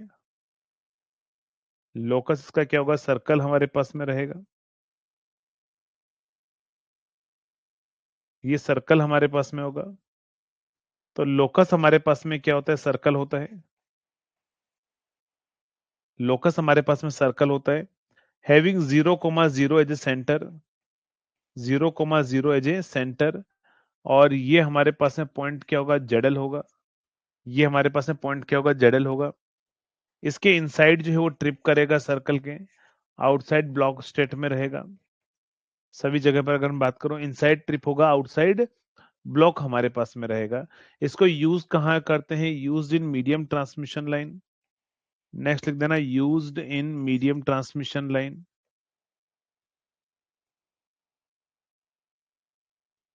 Medium transmission line. तो इसको कहाँ यूज किया था, ध्यान रखना। तो मीडियम ट्रांसमिशन लाइन के अंदर जो है हम इसे क्या करते हैं, हम इसे यूज करते हैं, क्या है, कहाँ यूज करते हैं, मीडियम ट्रांसमिशन लाइन के अंदर हम इसे यूज करते हैं, करेक्ट। नेक्स्ट, अब यही सारी चीज आप मुझे बताएंगे रिएक्टेंस रिले के लिए। रिएक्टेंस रिले के लिए, रिएक्टेंस रिले में डिफ्लेक्टिंग टॉर्क जो होता है वो हमारे पास में K1 into I square minus K3 into V I cos of theta minus tau, tau 90 degree होता है ना, तो टाउ 90 डिग्री कर दीजिए, इसको बाद में आप सॉल्व कर लेना। K2 यहां पर नेगेटिव होता है, इसका एक और नाम बताओ जल्दी से, इसका एक और नाम क्या होगा, इसी का एक और नाम क्या होगा, इसका नाम होगा डायरेक्शनल रीस्ट्रेंट ओवर करंट डिले। क्योंकि डायरेक्शन वाले कंपोनेंट को हमने नेगेटिव किया है तो ये क्या होगा, डायरेक्शनल,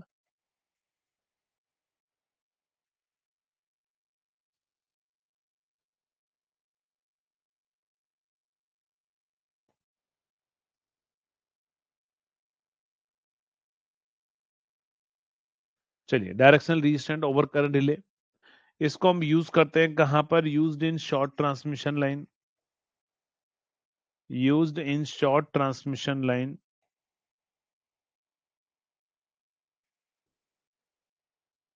शॉर्ट ट्रांसमिशन लाइन में हम इसको यूज करते हैं। नेक्स्ट हमारे पास में इसका जो लोकस होता है ना, स्ट्रेट लाइन होता है passing through zero XL, locus straight line passing through zero XL, passing through zero XL, क्या होगा, 0,एक्सएल से पास आउट हमारे पास में रहेगी, करेक्ट। इसको हम यूज करते हैं शॉर्ट ट्रांसमिशन लाइन में पासिंग थ्रू कोमा एक्सएल। और यहां पर नीचे क्या होगा, ध्यान रखना, एक्सएफ लेस देन एक्सएल पर ट्रिप होगा, ये ट्रिप के लिए कंडीशन है। ब्लॉक के लिए कंडीशन क्या होती है हमारे पास में? तो ब्लॉक के लिए इसके ऊपर कहां पर क्या करेगा? ब्लॉक करेगा ना। चलिए, इसको अपन मेनली यूज करते हैं फेस टू ग्राउंड फॉल्ट के अंदर। Correct, used for phase to ground fault, phase to ground fault.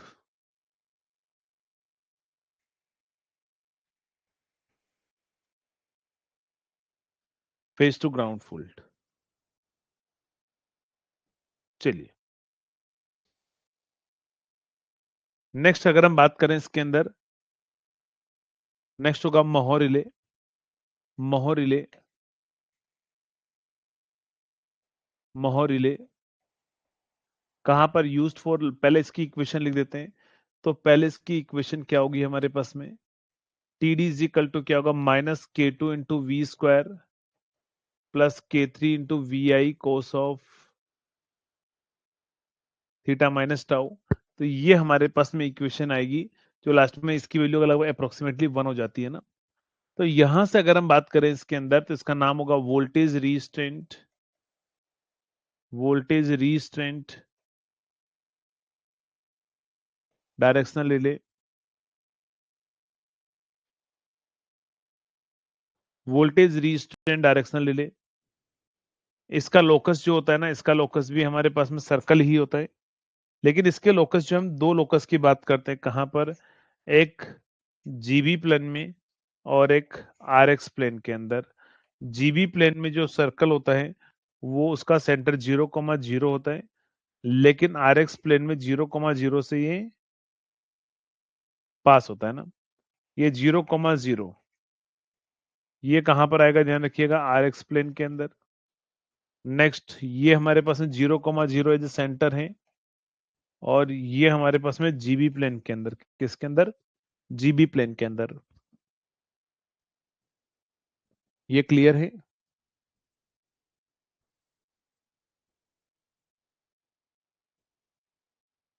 Use कहाँ करते हैं इसको? लॉन्ग ट्रांसमिशन लाइन में अपन यूज करते हैं। करेक्ट, लॉन्ग ट्रांसमिशन लाइन, ये क्या होगा? इसका यूज होगा ना। यूज कहां पर रहेगा इसका? लॉन्ग ट्रांसमिशन लाइन के अंदर हमारे पास में रहेगा। ये इनहेरेंटली डायरेक्शनल रिले होती है ना।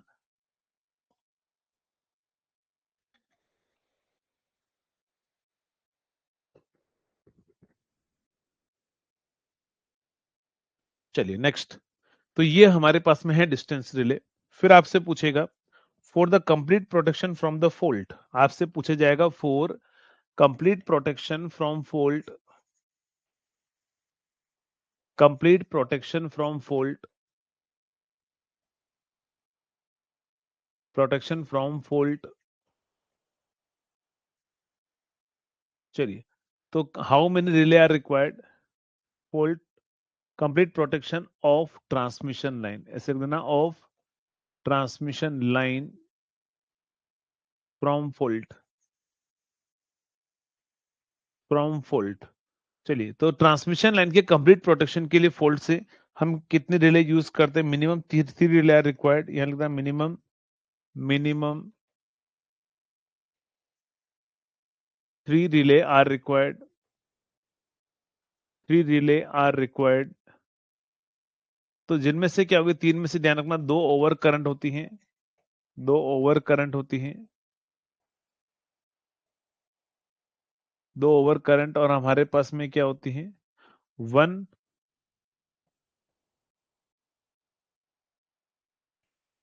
चलिए 2 ओवर करंट और 1 हमारे पास में अर्थ फॉल्ट रिले होती है। अर्थ फॉल्ट रिले हमारे पास में होती है। करेक्ट।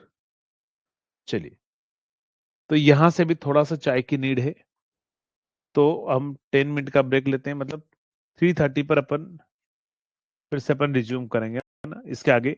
प्रोटेक्शन रिले वाला पोर्शन आज खत्म करेंगे, ताकि कल फोल्ट, लोड फ्लो और कुछ छोटे बड़े टॉपिक करके हम कल हमारा पावर सिस्टम एंड हो जाएगा ना। ठीक है, चलिए, ओके।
ए से पढ़िए ना, वो बेस्ट रहेगा।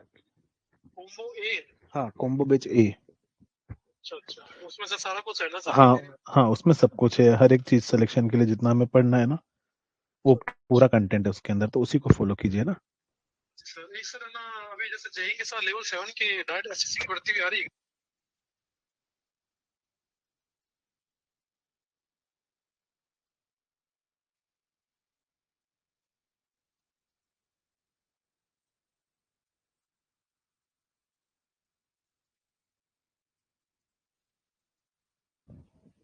चलिए आगे स्टार्ट किए जाए।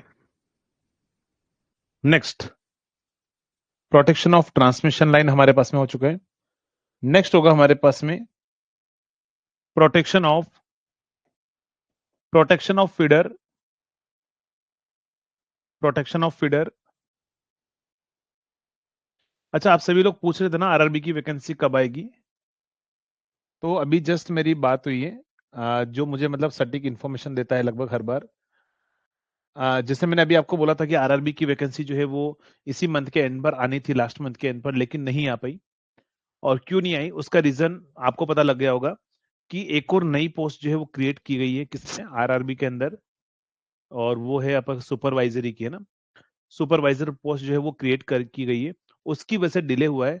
और अब जो वैकेंसी आएगी वो सुपरवाइजर पोस्ट प्लस हमारे पास में आरआरबी की जो 5000 प्लस वैकेंसी है, तो दोनों को मिलाकर लगभग जो है वो आपकी 9000 से लेकर 10000 के बीच में पोस्ट आएगी।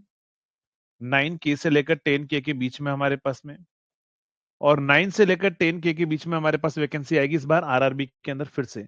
ये बहुत बड़ी अपॉर्चुनिटी है ना, ये ध्यान रखना, ये फिर से एक बार और बड़ी वैकेंसी आ रही है। इस बार दिन रात एक कर लो, मेहनत एक कर लो, मेहनत कर लो, क्योंकि इतनी वैकेंसी जो है फिर से वापस अगले साल नहीं देखने को मिलेगी। ये क्यों मिल रही है, क्योंकि एक नई पोस्ट आपके पास में ऐड हो रही है। बट वैकेंसी का नोटिफिकेशन अभी और डिले होगा थोड़ा सा, क्योंकि अभी तक जो हमारे पास में एक्स्ट्रा सुपरवाइजरी पोस्ट के लिए कितनी खाली है, तो वो अभी रेलवे से सभी से मांगा गया है, और वो मिलाकर ओवरऑल वैकेंसी आई थिंक अक्टूबर के अंदर नोटिफिकेशन आएगा, इस सितंबर में भी नहीं देखने को मिलेगा अभी।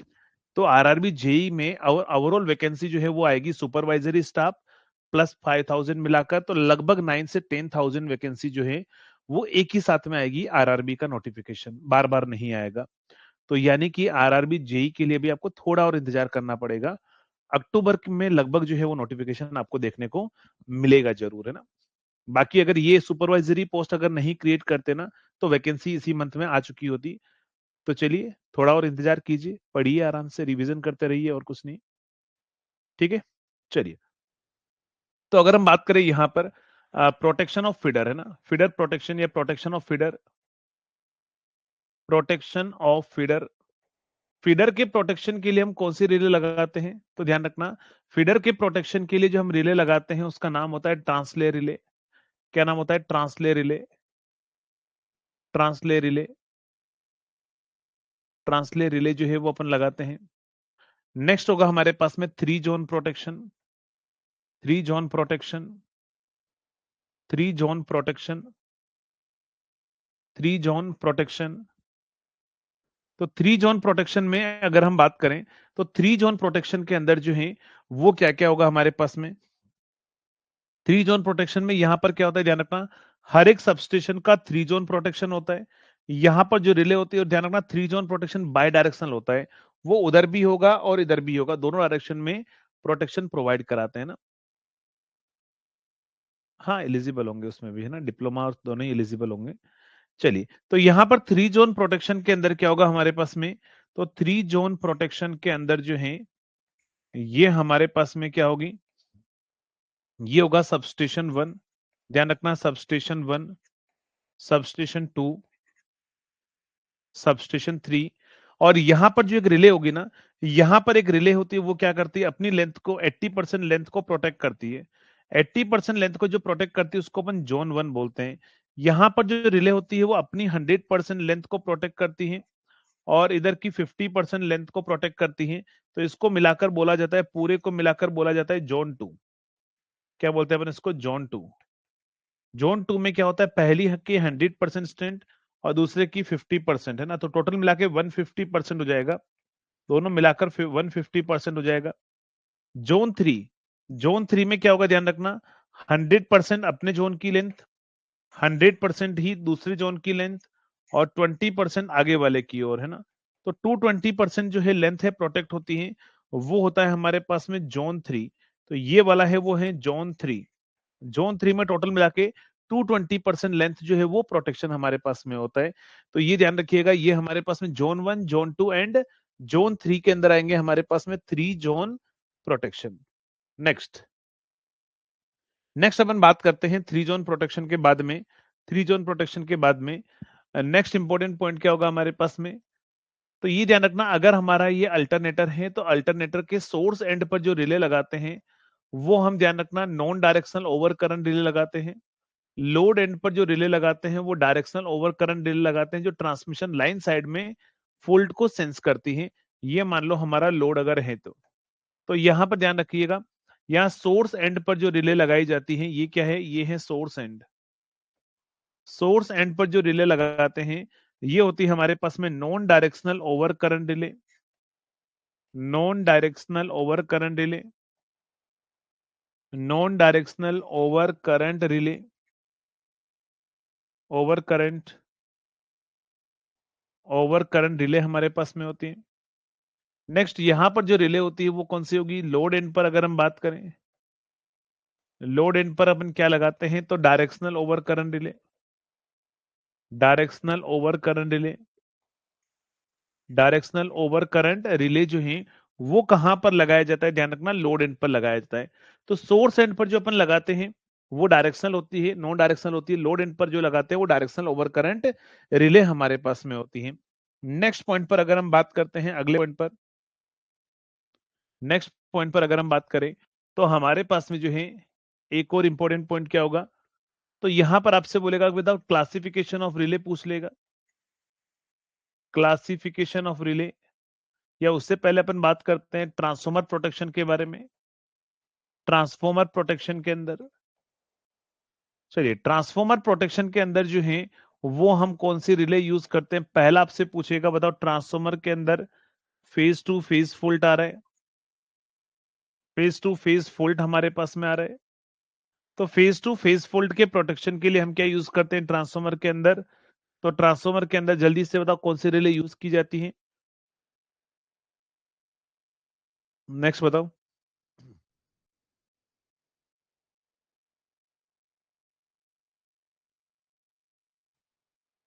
मर्ज प्राइस रिले, करेक्ट। तो वही हमारे पास में परसेंटेज डिफरेंशियल रिले, ये दोनों में होती है, अल्टरनेटर और ट्रांसफॉर्मर दोनों में होती है ना। डिफरेंशियल, परसेंटेज डिफरेंशियल रिले हम यूज करते हैं, परसेंटेज डिफरेंशियल रिले हम यूज करते हैं, या फिर हम यूज करते हैं मर्ज प्राइस रिले, मर्ज प्राइस रिले जो है वो हम यूज करते हैं। नेक्स्ट मर्ज प्राइस रिले में क्या होता है, आपसे पूछेगा कि पावर ट्रांसफॉर्मर जो है, आपसे बोल दिया जाएगा पावर ट्रांसफॉर्मर, पावर ट्रांसफॉर्मर, तो पावर ट्रांसफॉर्मर आपसे बोल दिया जाएगा अगर स्टार डेल्टा के अंदर है, या डेल्टा स्टार के अंदर है, या स्टार स्टार के अंदर है, या डेल्टा डेल्टा के अंदर है, तो आपसे पूछेगा बताओ करंट ट्रांसफॉर्मर किस कॉन्फ़िगरेशन में होंगे। तो ये अगर पावर ट्रांसफॉर्मर का कॉन्फ़िगरेशन है तो करंट ट्रांसफॉर्मर जो है वो क्या होंगे, ध्यान रखिएगा। तो करंट ट्रांसफॉर्मर की अगर मैं बात करूं सीटी, करंट ट्रांसफॉर्मर इसके अपोजिट कॉन्फ़िगरेशन में होंगे, डेल्टा स्टार के अंदर होंगे, स्टार डेल्टा के अंदर होंगे, डेल्टा डेल्टा के अंदर होंगे, और स्टार स्टार के अंदर होंगे।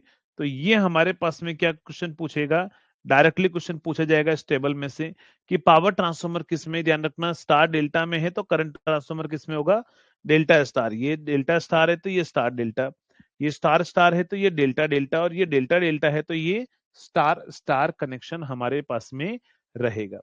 तो इस तरह का क्वेश्चन जो है आपको एग्जामिनर एग्जाम के अंदर जो है वो पूछ सकता है। क्लियर है, चलिए नेक्स्ट बढ़ते हैं अपन आगे, नेक्स्ट बढ़ते हैं अपन आगे। नेक्स्ट होगा फेज टू फेज फोल्ड के बाद में अगर हम बात करें, सेकंड हमारे पास में क्या होगा, नेक्स्ट आएगा हमारे पास में फेज टू ग्राउंड फोल्ड के लिए अपन क्या यूज करते हैं बताओ, फेज टू ग्राउंड फोल्ड के लिए अपन क्या यूज करते हैं, फेज टू ग्राउंड फोल्ड के लिए अपन क्या यूज करते हैं, तो उसके लिए भी अपन रेस्ट्रिक्टेड अर्थ फोल्ड रिले ही यूज करते हैं, रेस्ट्रिक्टेड अर्थ फोल्ड रिले।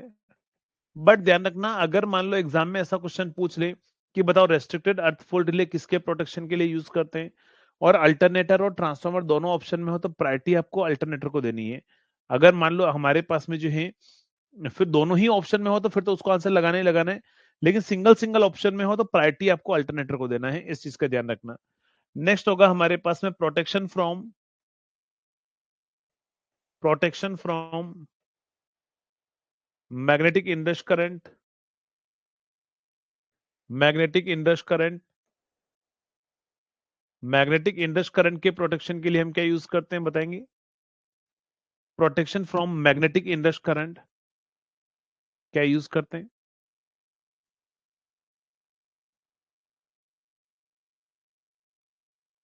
तो harmonic restraint relay, correct. Answer क्या आएगा? इसका आंसर होगा harmonic restraint relay, harmonic restraint relay, harmonic restraint relay. Harmonic restraint relay जो है वो हम यूज करते हैं। नेक्स्ट होगा हमारे पास में protection from internal fault, protection from internal fault. Internal fault के प्रोटेक्शन के लिए हम क्या यूज करते हैं? तो इंटरनल फॉल्ट के प्रोटेक्शन के लिए हम यूज करते हैं बुकोल्ज relay, बुकोल्ज relay.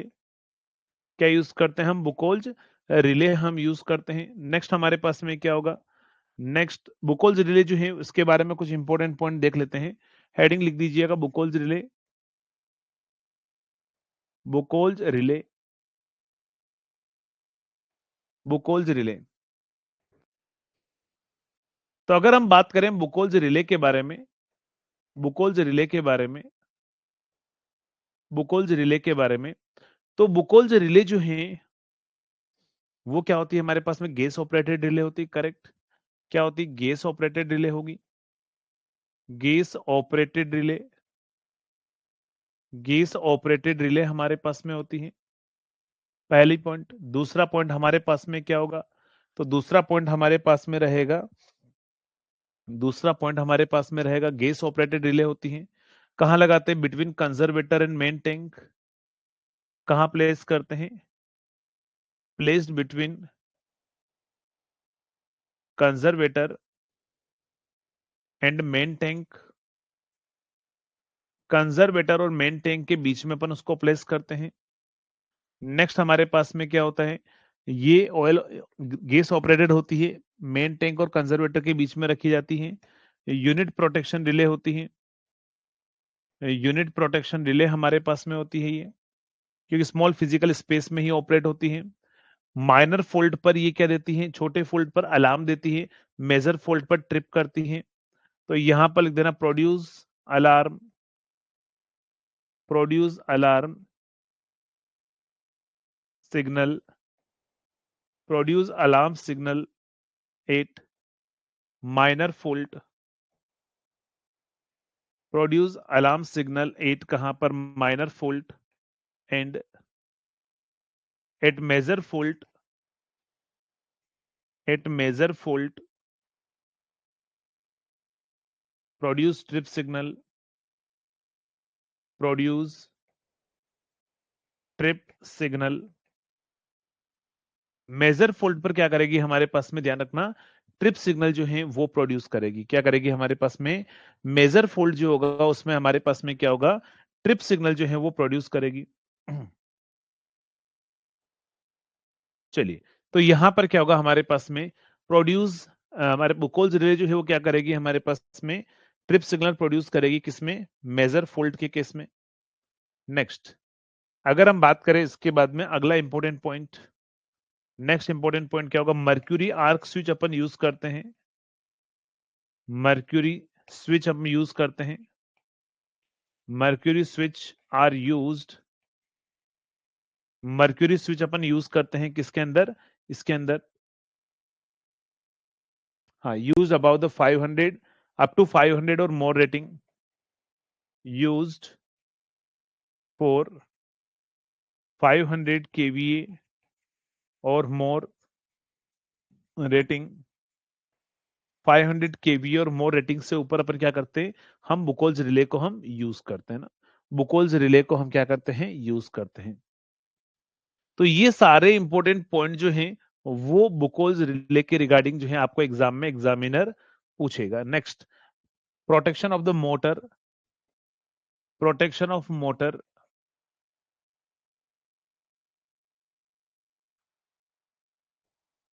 Protection of motor. चलिए बताएंगे मोटर के प्रोटेक्शन के लिए हम क्या करते हैं। Protection of motor,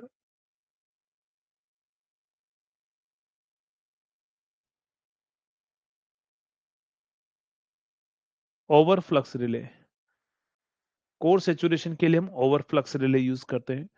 core saturation के लिए पहले मोटर के लिए लिख देते हैं, फिर एक को लिख देते हैं transformer core saturation, core saturation of transformer क्या यूज करते हैं, ओवर फ्लक्स रिले यूज करते हैं, ओवर फ्लक्स रिले हम यूज करते हैं। नेक्स्ट, मोटर के प्रोटेक्शन के लिए अपन कौन सी यूज करते हैं, ध्यान रखना, अंडर अंडर वोल्टेज रिले क्या यूज करते हैं, under voltage relay, under voltage relay use की जाती है किसके लिए, मोटर के प्रोटेक्शन के लिए। अंडर वोल्टेज रिले हम यूज करते हैं किसके लिए, ध्यान रखना, मोटर के प्रोटेक्शन के लिए। ठीक है, तो ये सारे पॉइंट आपको याद रहेंगे। जल्दी से बताओ रिले के बारे में कि कौन सी रिले कहां पर किसके प्रोटेक्शन के लिए यूज की जाती है, जल्दी से बताओ। नेक्स्ट, अगर हम बात करें अगले पॉइंट पर, नेक्स्ट होगा हमारे पास में अगले पॉइंट पर, और अगला पॉइंट हमारे पास में क्या होगा, प्रोटेक्शन, नहीं, types of relay, types of relay, types of relay. चलिए रिले के टाइप की अगर हम बात करें तो टाइप्स ऑफ रिले के अंदर हमारे पास में क्या होगा, पहली जो रिले होगी, फर्स्ट हमारे पास में जो होगी, फर्स्ट हमारे पास में जो होगी टाइप्स ऑफ रिले के अंदर, according to, according to time of operation, time of operation, time of operation के रेस्पेक्ट में हम रिले को चार तरीके से क्लासिफाइड करते हैं। पहला होता है instantaneous relay,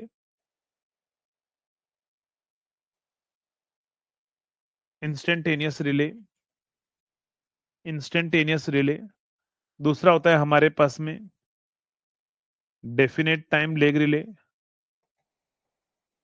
definite time lag relay, lag relay.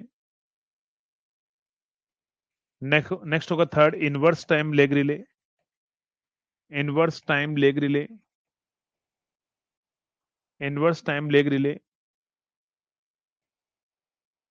और नेक्स्ट हमारे पास में होगा फोर्थ इनवर्स आईडीएमटी, है ना, inverse definite time, inverse definite, दोनों को मिला लो एक ही साथ में, टाइम लेग रिले,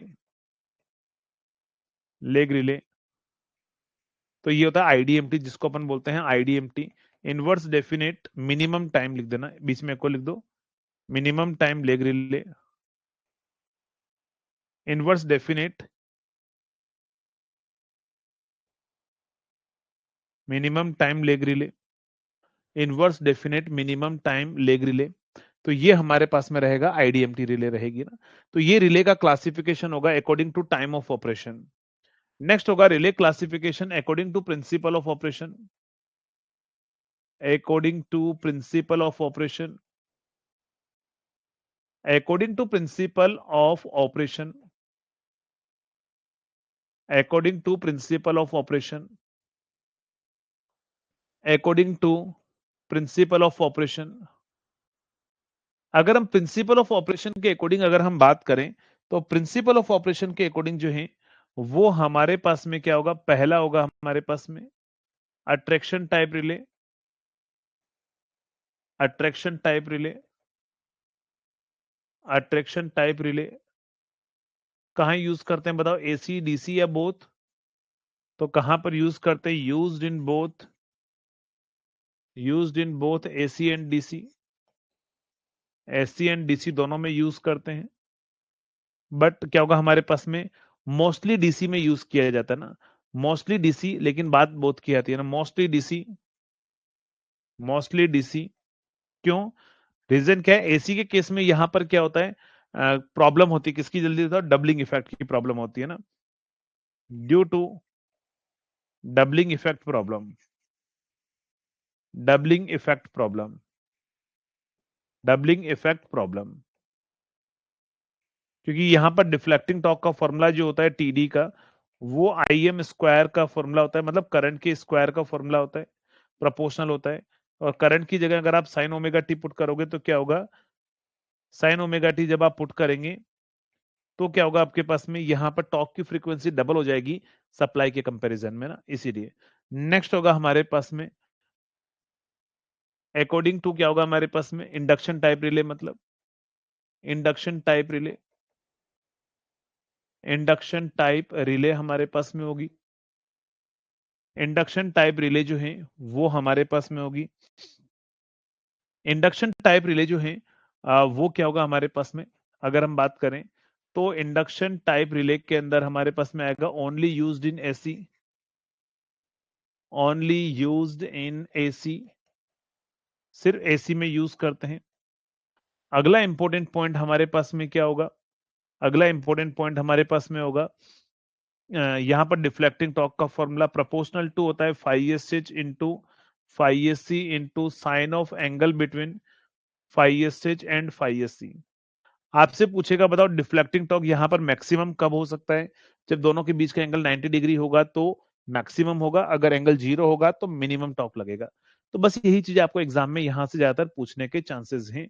तो यहां तक हमारा रिले का जो पार्ट है वो फाइनली कंप्लीट होता है। तो रिले यहां तक क्या होता है हमारे पास में कंप्लीट है। अब कल हम क्या करेंगे, कल मतलब परसों मंडे को ना, तो मंडे को आपका फोल्ट खत्म हो जाएगा, लास्ट क्लास होगी। फोल्ट और लोड फ्लो के कुछ इंपॉर्टेंट टॉपिक्स जो बसेस वाला है, जो एसएससी तक पूछता है, तो वो हम नेक्स्ट क्लास में हम पढ़ेंगे और पावर स्टम्प कंप्लीट करेंगे। ठीक है, चलिए, okay, thank you so much.